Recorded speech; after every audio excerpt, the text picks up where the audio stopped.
أعوذ بالله من الشيطان الرجيم قل إن كان آباؤكم وأبناؤكم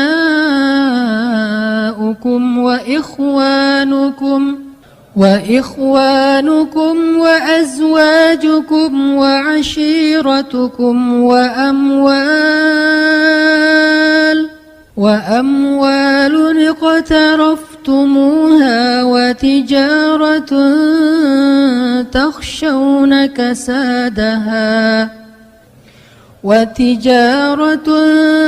تخشون كسادها ومساكن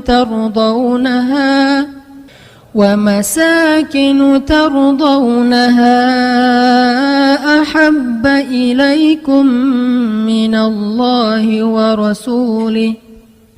أحب إليكم من الله ورسوله وجهاد في سبيله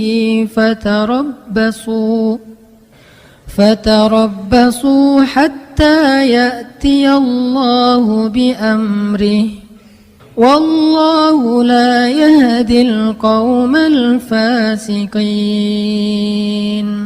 Katakanlah, jika ayah-ayah, anak-anak, saudara-saudara, istri-istri, serta keluargamu, harta kekayaan yang kamu usahakan, perniagaan yang kamu khawatirkan kerugiannya, dan tempat tinggal yang kamu sukai, lebih kamu cintai daripada Allah dan Rasul-Nya, dan dari berjihad di jalan Allah, maka tunggulah sampai Allah mendatangkan keputusannya kepadamu.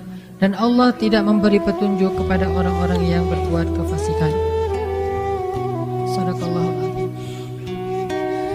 Teman-teman yang dirahmati Allah Subhanahu wa taala, ayat ini menjelaskan kepada kita tentang resiko kalau kita mencintai sesuatu melebihi cinta kepada Allah dan Rasul. Pokoknya kata Allah di sini, gak mungkin kalian akan bahagia kalau kalian mencintai sesuatu melebihi cinta kalian kepada Allah dan Rasul. Gak mungkin kalian akan dapat apa yang kalian inginkan kalau kalian mencintai seseorang atau sesuatu melebihi cinta kalian kepada Allah dan Rasul. Itu gak mungkin. Bukan hanya gak mungkin, bahkan Allah mengancam dengan sebuah ancaman, fatarabbasu, hati-hati kalian, kata Allah. Artinya gak boleh seorang hamba itu menduakan cintanya kepada Allah dengan cintanya kepada makhluk. Itu gak boleh. Kalau dia mencintai makhluk, harus karena Allah. Kalau dia mencintai makhluk bukan karena Allah, Allah bilang fatarabbasu, hati-hati. Makhluk itu kata Allah bukan orang yang jauh. Makhluk itu kata Allah orang yang dekat dengan kita, orang yang layak kita cintai, dan tidak dosa mencintai mereka kecuali kalau bukan karena Allah. Orang tua, bukankah kewajiban seorang anak mencintai orang tua? Tapi kalau bukan karena Allah atau melebihi cintanya kepada Allah daripada cintanya kepada Allah, maka itu akan fatarabbasu, hati-hati kata Allah. Tunggu aja kata Allah. Ini tegas bahasanya, dan Allah meletakkan ayat ini di dalam surat At-Taubah. Dan salah satu di antara ciri khas dari surat At-Taubah isinya adalah tentang orang-orang munafik. Bisa jadi teman-teman, kalau kita mau jujur menilai diri kita mukmin apa enggak, coba lihat. Jangan-jangan cinta yang selama ini kita rasakan itulah yang menjadikan tanda-tanda kemunafikan pada diri kita. Kalau kita mau tahu saya ini mukmin apa munafik, salah satunya lihat aja dalam urusan cinta. Apakah kita mencintai seseorang atau sesuatu melebihi Allah dan Rasul? Atau sama pun gak boleh, apalagi melebihi. Kalau itu ternyata ada di dalam hati kita dan gak bisa dibuat-buat, dan kita gak mungkin membohongi diri kita sendiri, berarti kita termasuk orang yang diancam di dalam surat Baro'ah, surat Munafikun. Kalau surat Al-Munafikun itu pendek, ini ada surat Munafikun lebih panjang daripada Al-Munafikun, yaitu surat At-Taubah, isinya tentang orang munafik. Dan Allah bilang gak mungkin bahagia orang yang mencintai seseorang atau sesuatu melebihi cintanya kepada Allah dan Rasul. Kalau kita mencintai ayah dan ibu kita, harus karena Allah dan Rasul. Maksud karena Allah dan Rasul itu apa? Satu, karena emang perintah Allah dan Rasul. Kalau perintah Allah untuk tidak mencintainya, maka kita tidak mencintainya. Emang Allah pernah menyuruh hambanya untuk membenci orang tua? Atau membenci keluarganya? Membenci pasangannya? Membenci anaknya? Pernah di dalam perang Badar. Perang Badar itu bisa dibilang perang saudara yang sebenarnya. Seorang ayah berperang dengan anaknya. Ayahnya di pasukan kaum musyrikin, anaknya di pasukan kaum muslimin. Pamannya di pasukan kaum musyrikin, ponakannya di kaum muslimin. Saudara kakaknya di kaum musyrikin, adiknya di kaum muslimin, dan itu banyak. Salah satu yang terkenal adalah Abdullah bin Suhail.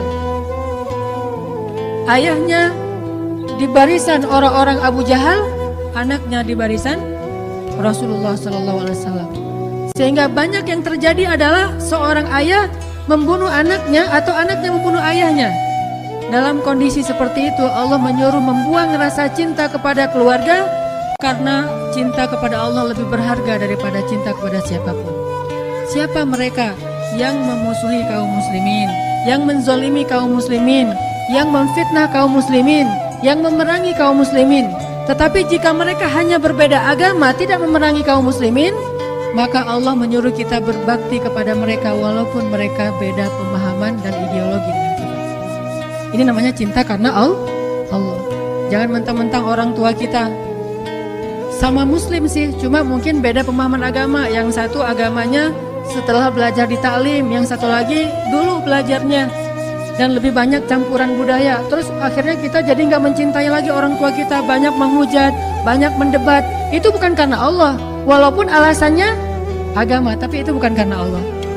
Allah tetap menyuruh kita untuk wala taqul lahuma uffin. Allah tetap menyuruh kita untuk wa ashiruhunna bil ma'ruf, berbuat baik kepada istri kita, kepada anak kita, walaupun mereka mungkin belum menjadi orang yang taat. Karena itu beda lagi urusannya. Makanya cinta karena Allah itu pertama cinta karena perintah Allah. Siapa yang harus dicintai, siapa yang tidak perlu dicintai. Siapa yang kalau kita mencintainya berpahala, siapa yang kalau kita mencintainya malah berdosa. Ini cinta karena Allah. Bagaimana kalau kita mencintai idola-idola yang sebetulnya ketika kita mencintainya justru membuat hati kita terganggu, khusyuk kita jadi berkurang. Mencintai seseorang yang kemudian kita tiru perilakunya yang tidak baik, berarti bukan karena Allah. Cewek-cewek misalnya ikut konser seorang penyanyi yang keren, terkenal, lagi ngetop, udah gitu seksi lagi, suaranya bagus, suaranya tuh berat banget, kalau lagi main gitar tuh keren banget. Pas kita nonton konsernya histeris. Jangankan itu, histeris terhadap mayit suami aja dilarang ya. Boleh histeris terhadap mayit suami? Suaminya meninggal terus dia histeris, teriak-teriak, namanya kan meratapi mayit. Itu gak boleh, termasuk dosa besar. Apalagi histeris terhadap manggungnya orang yang bukan siapa-siapa bagi kita. Itu lebih gak boleh lagi. Nah ini cinta ini pasti bukan karena Allah. Dan kalau ini yang ada di dalam hati kita, pasti gak akan pernah bahagia. Udah gak berpahala, gak ngebahagiain, gak nambah amal soleh. Terus gimana terhadap yang kayak gitu-gitu mah? Biasa aja, gak usah pakai perasaan. Flat. Kalau mau menikmati hiburan pun nikmatin aja, tapi nggak usah baper, nggak usah sampai nangis habis-habisan di bandara gara-gara nungguin Justin Bieber datang. Pas datang ternyata dia ngambil jauh lain, dia nangis-nangis. Sudah seharian saya itikaf di bandara nggak ketemu. Yang laki-laki juga kayak gitu. Artinya itu udah baper, udah mulai pakai perasaan, dan perasaan itu pasti akan mengganggu kekhusyuan kita dalam ibadah pada Allah. Nggak akan bahagia kalau kayak gitu. Yang terjadi sekarang banyak kaum muslimin cintanya bukan lagi karena Allah. Dia tidak mencintai orang tuanya, padahal Allah menyuruh dia mencintai orang tuanya. Dia tidak lagi mencintai ulama, ngefans sama ulama, padahal Allah menyuruh dia mencintai ulama. Wa kunu ma'as-shadiqin, kata Allah, dan tetaplah kamu, jadilah kamu, bersamalah kamu dengan orang-orang yang salih. Dia tidak lagi menjadikan para sahabat sebagai idolanya. Ini bukan karena cinta karena Allah. Ini pasti cinta karena hawa nafsu atau talbisul iblis, godaan setan.